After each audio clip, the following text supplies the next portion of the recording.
sebuah desa tinggallah seorang janda tua yang bernama Mbok Rondo Dadapan.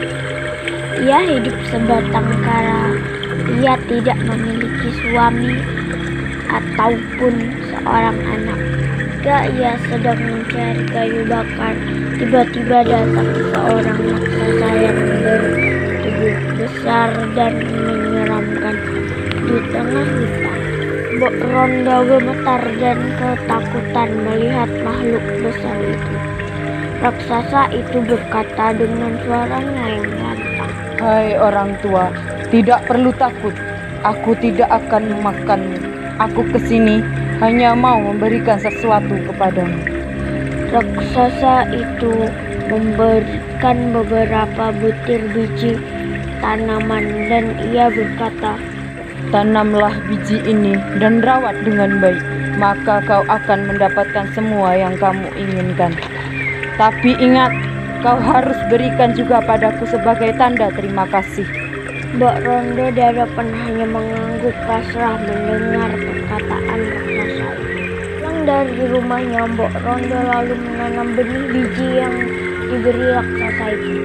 Dengan ajaib, keesokan harinya benih itu tumbuh menjadi tanaman mentimun, buahnya yang besar dan berwarna emas. Karena penasaran, Mbok Rondo Dadapan memetik buah mentimun yang paling besar itu.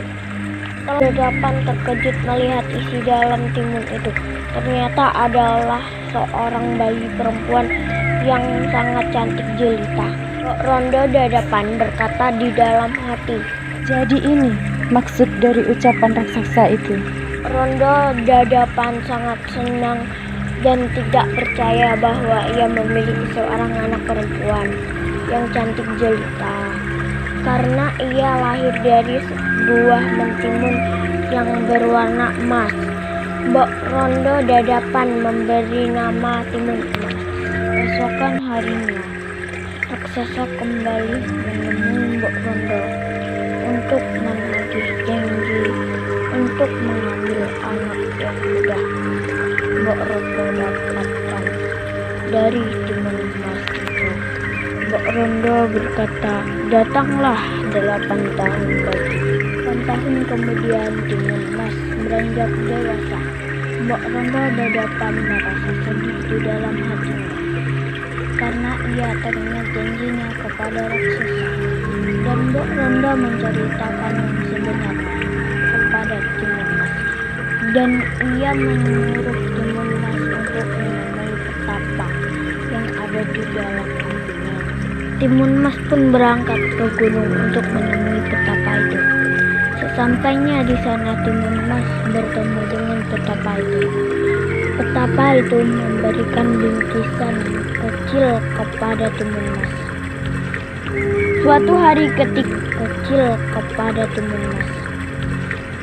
Suatu hari ketika Mbok Rondo pergi ke hutan, ia bertemu kembali dengan raksasa itu. Raksasa itu kembali menagih janjinya. Timun emas yang mengintip dari pohon kelapa mendengar cakapan Mbok Rondo dengan raksasa itu. Timun emas ketakutan, dia pun berlari dan raksasa pun mengetahuinya dan raksasa pun mengejar timun emas. Raksasa itu terus mengejar timun emas. Timun emas merasa sangat ketakutan.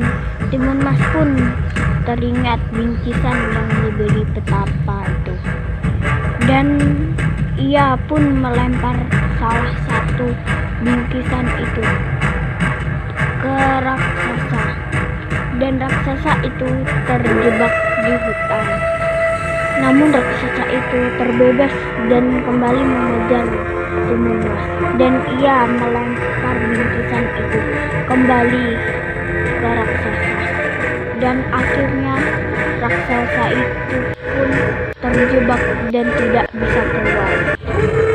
Dan Mbok Rondo pun akhirnya bisa hidup tenang dan berbahagia selama-lamanya. Manfaat yang dapat kita ambil dari cerita timun emas adalah selalu berbakti kepada ibumu, karena ridho ibumu juga akan berpengaruh dalam usahamu kelak.